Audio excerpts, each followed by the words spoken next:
Metal roofing and siding is designed to last, but you can help ensure its longevity with proper maintenance. Here are 4 tips to help maintain your metal roofing or siding. Keep an eye out for danger. Check for damage every 6 months to keep potential issues from worsening. Check for fades.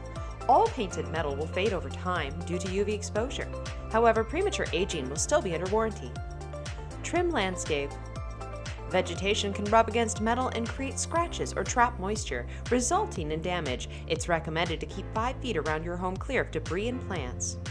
Trapped debris on roofs and in gutters can contribute to premature aging.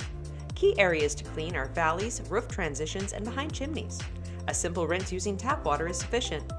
For stubborn grime, dissolve 1/3 cup of Tide detergent in 1 gallon of water, then rinse.